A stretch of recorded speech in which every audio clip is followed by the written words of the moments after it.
We're looking at a half-mile stretch of urban street. It's 6th Street from Utica to Peoria, and it is part of the revitalizing Pearl District neighborhood.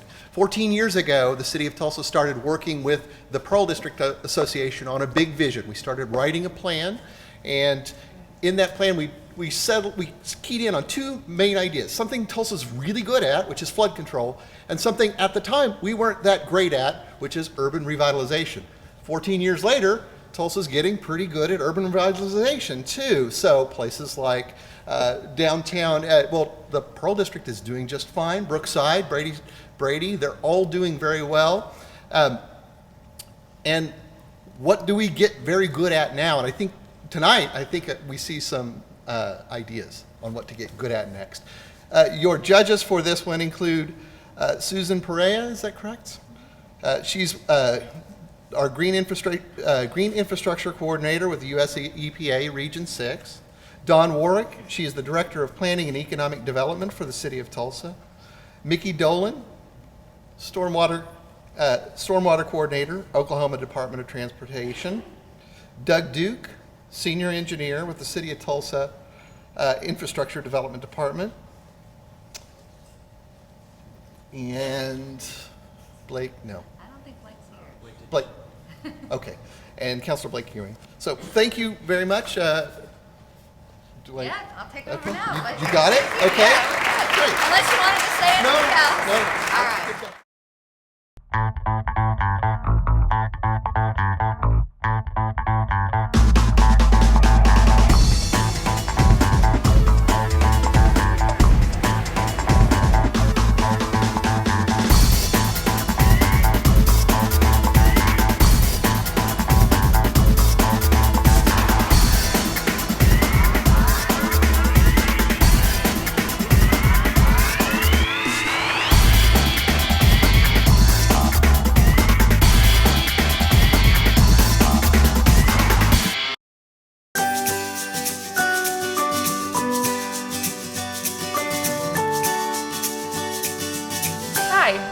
Julie Graff again. I work for Land Plan Consultants here in Albuquerque. I don't know where I'm at. Tulsa.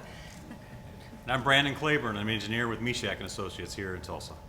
We thought, if we're doing all this work for LID, people should know what it is, and we got to attract people to get there. And so we're going to call this place the Green Pearl.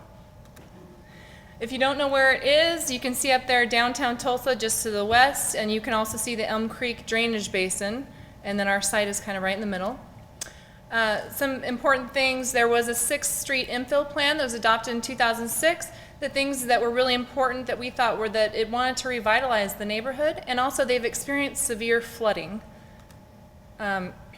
So when we looked at it, we thought, well, we want to create a model for future Tulsa development and streets.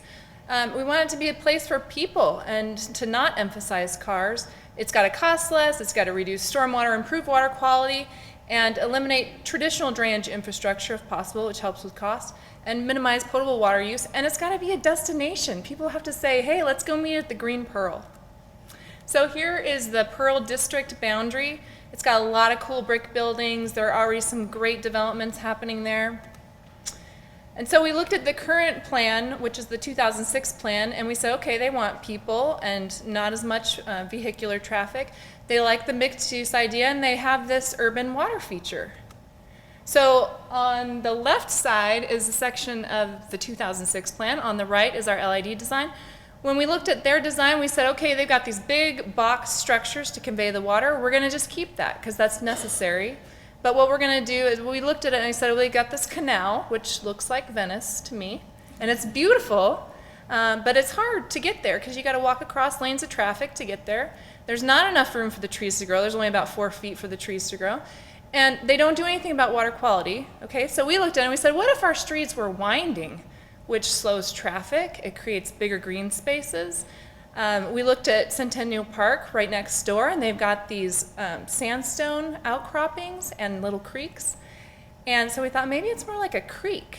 And then we thought, what if our water supply wasn't potable water, but we use that storm water that's flowing underneath our site?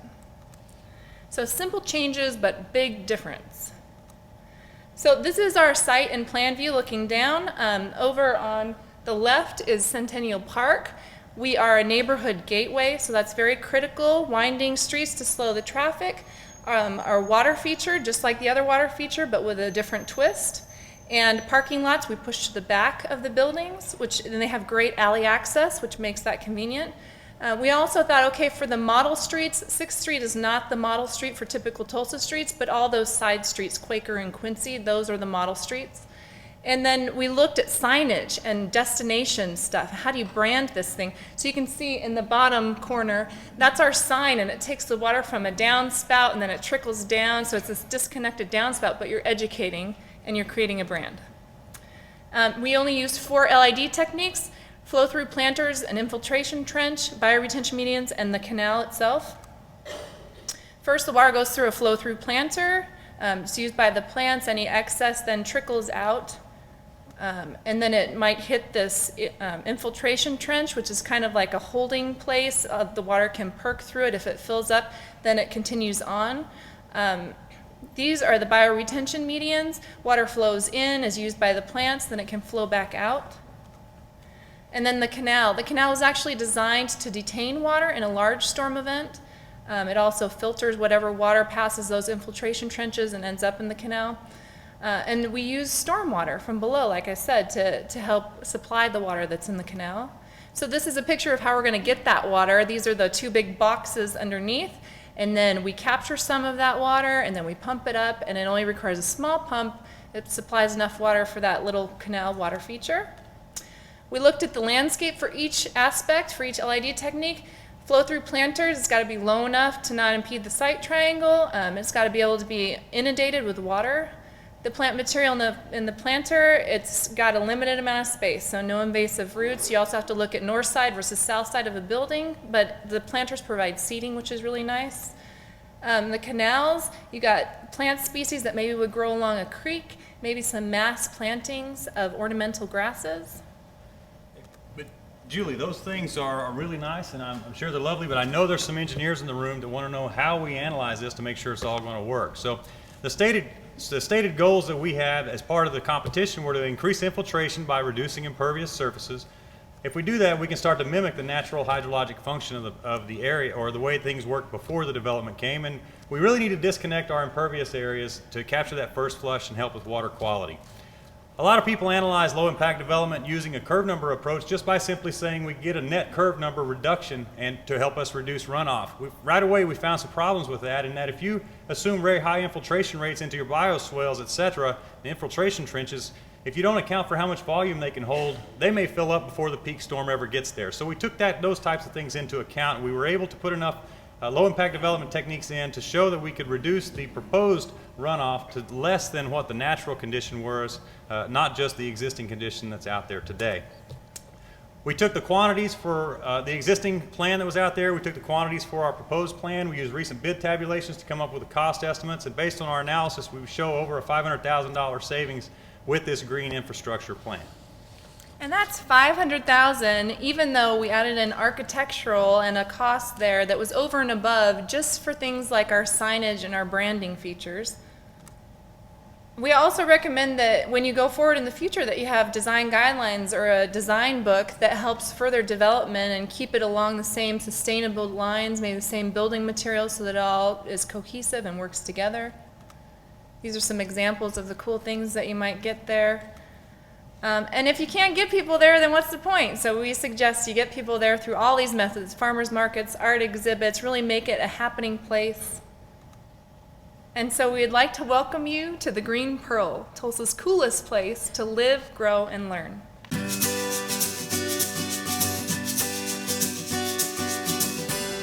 Yeah, so this is a large enough watershed that there's a pretty good source of base flow moving through those underground systems all the time that flows into Centennial Park. You notice it always has water. What we have is a cistern off to the side where we can capture some of that water and pump it up into our canal. So even when there's no rainfall event, we'll always have a water feature in our canal.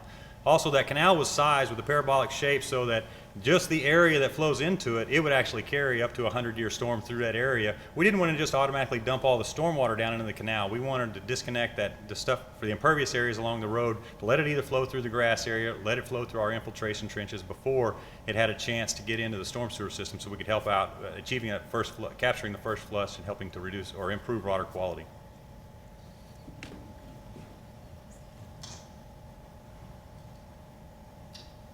There's a lot of landscaping and hardscaping that crosses property lines and right-of-way lines, so it's not a very clear distinction.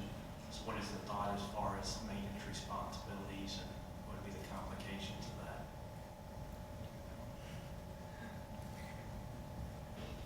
of that? Well, when you create a district like this, a lot of times it's a shared responsibility, but there's a shared vision. And so everybody buys in to this idea that you're part of this community or this district, and this is how that area is managed. I think it's a lot like a homeowners association that manages the right-of-way. So that piece is sometimes given over to a certain entity or a certain group, and they manage it together. And the majority of these would be within that, within the original right-of-way for the planned improvements. That wouldn't be the responsibility. It would be the responsibility of the cities, not the property owners.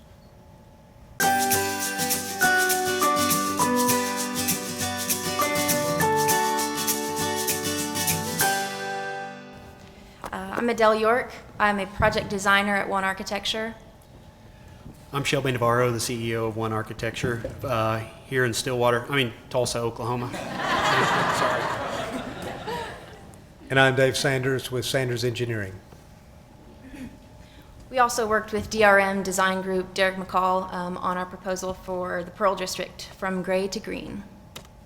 Our challenge was to deliver a design that realizes the vision for the neighborhood through LID concepts, while also promoting economic development. One thing we felt was really important to beginning our design process was connecting with Tulsa community members.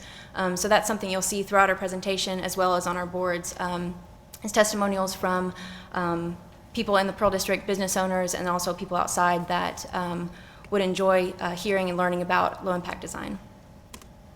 Here's our project scope. The green area is from Peoria to Rockford, and then Rockford down to 7th Street.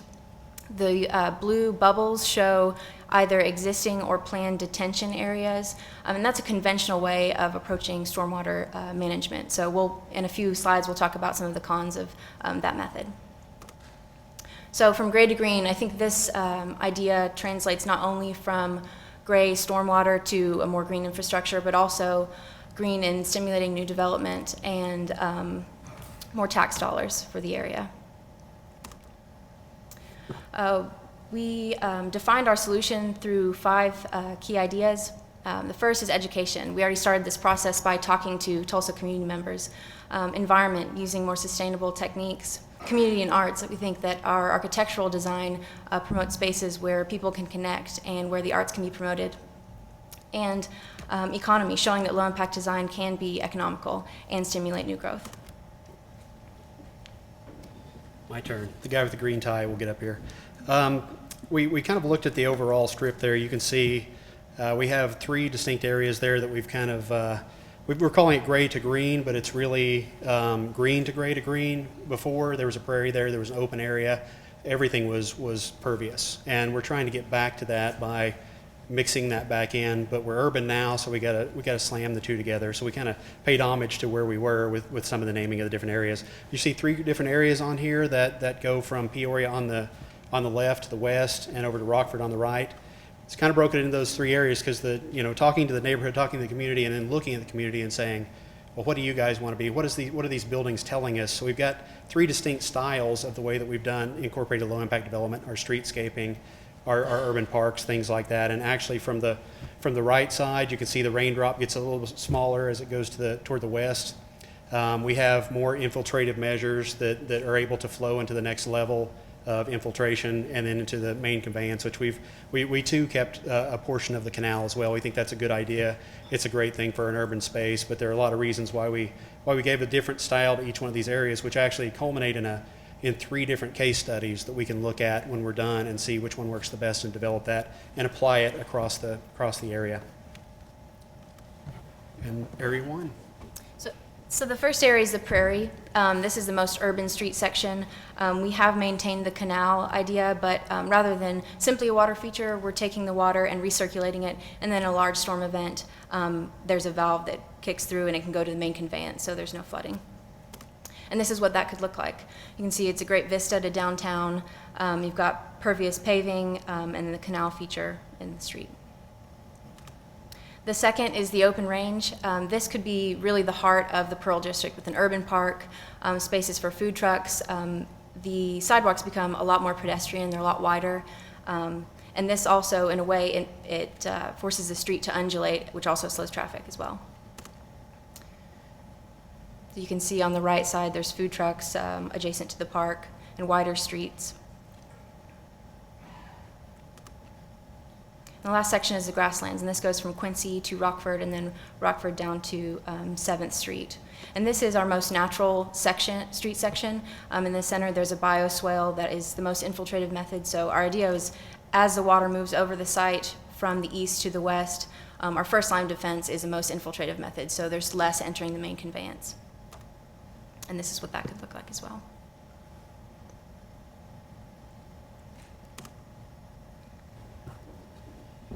Okay, a little bit of how to, how to fit that much information into 7 minutes. That's the hardest part of this.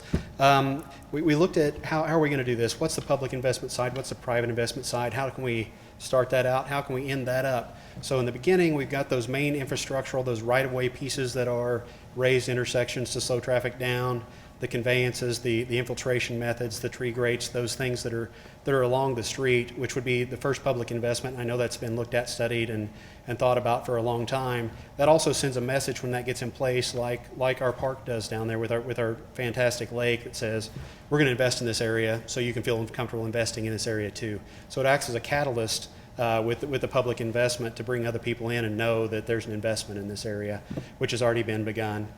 Phase 2, we kind of want to, you can see, instead of having a large area that's our detention area and our re-infiltration area and just storage area, we've kind of broken that up in this area as a test site to put little parks all throughout. So instead of having one big area with one perimeter that those people benefit from, I know I've seen it on earlier presentations, everybody wants to be park front. This way we share the park front with more people. So we have more properties that have more value. So in that area, that's kind of some of those parks will be on private land, some of them will be a public-private partnership, but it kind of takes more of that and puts it into the private portion of the expenditure. Phase 3, we want to incentivize. We want to incentivize green roofs, cisterns, private cisterns, private-owned parks, things like that. And I think the maintenance side of this, it's one of those things, if you have a park right outside your window next to your building that your patrons are sitting on, you're going to go out there and clean it up as well. So it takes load off the city as far as maintenance as well. So that's kind of our 3-step to make the dollar sign get bigger on the public side and get larger on the private side as it goes along. So it starts to pay for itself. Our steps to making it happen: 1, define realistic goals and guidelines, update redevelopment standards, and educate stakeholders and community members. Thank you. I think right now, pervious surfaces are not counted towards parking areas, say if you had pervious paving there. So I think that would be something to consider, especially because parking in the Pearl District is a very contentious issue. So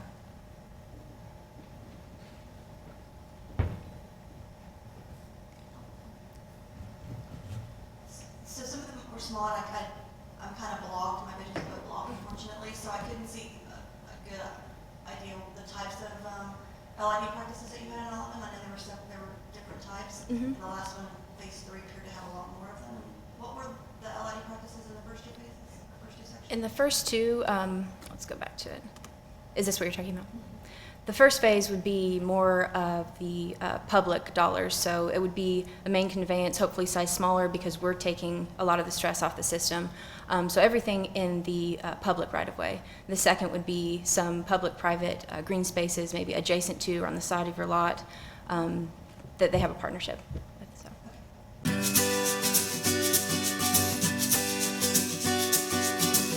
The winner in our Green Street, 6th Street, with the score of 72.12 out of 100 is Team 0202 1 architecture, DRM Design Group, and Sanders Engineering.